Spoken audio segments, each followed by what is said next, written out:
দর্শক এই মুহূর্তে দেখতে পাচ্ছেন অসুস্থতা কাটিয়ে কিন্তু পুরো দমে নির্বাচনী প্রচারণায় কিন্তু এই মুহূর্তে রাজপথে জামায়াতে আমির। আমরা সরাসরি সেখান থেকে যুক্ত হয়েছি। দর্শক কিছুক্ষণ আগে কিন্তু তিনি মসজিদে এশার নামাজ আদায় করে এবং এশার নামাজ আদায় করে কিন্তু যে পথসভা সে পথসভায় কিন্তু যুক্ত হচ্ছে। আমরা কিন্তু আপনাদের দেখানোর চেষ্টা করি, ছোট ছোট বাচ্চারা কিন্তু তার দিকে এগিয়ে আসছে এবং তার সাথে মোসাফেরা করছে। আমরা কিন্তু সেটি লক্ষ্য করছি। সবার প্রিয়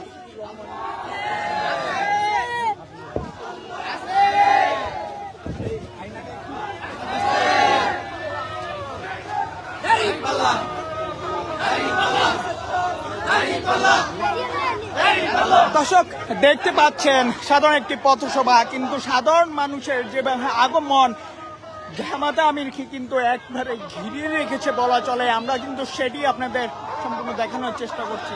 একে একে কিন্তু সবাই এগিয়ে আসছে এবং তার সাথে কিন্তু মুসাফা করছে। আমরা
দর্শক দেখতে পাচ্ছেন জামায়াতে আমিরকে কেন্দ্র করে কিন্তু এলাকায় ব্যাপক লোকবল সমাগম আমরা দেখানোর চেষ্টা করছি।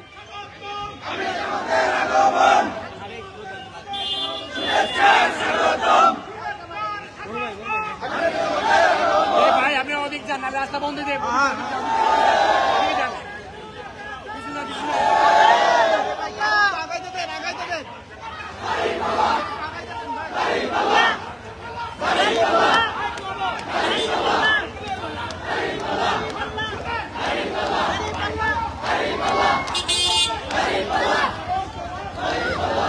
দর্শক বলে রাখি, মিরপুর কাফরুল এই ঢাকা 15 আসনটিতে কিন্তু সম্ভব নির্বাচন করবে জামায়াতে আমির এবং আগামী কয়েকদিন নাগাদ কিন্তু জামাতে একটি নির্বাচন রয়েছে, সেখানেও কিন্তু সে প্রতিদ্বন্দ্বিতা করবে এবং সেখান থেকে পুনরায় কিন্তু আবারও সে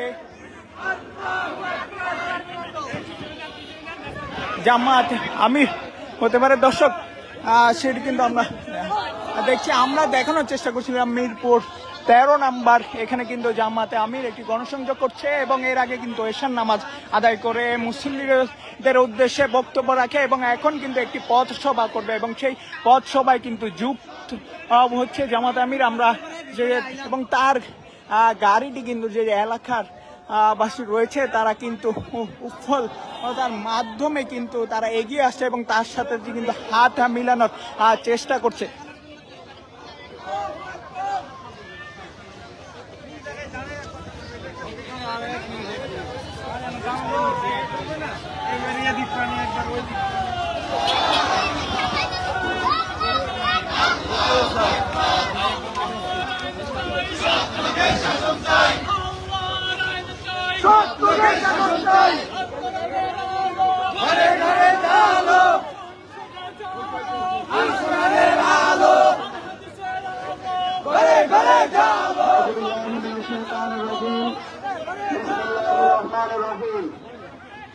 সম্মানিত